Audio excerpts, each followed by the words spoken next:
தொழிலாளர் உரிமைகளை பறிக்காதே, தொழிலாளர் உரிமைகளை பறிக்காதே,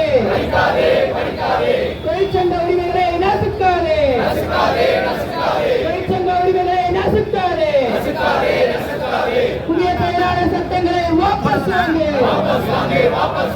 புதிய தொழிலாளர் சட்டங்களை வாபஸ் வாங்கு.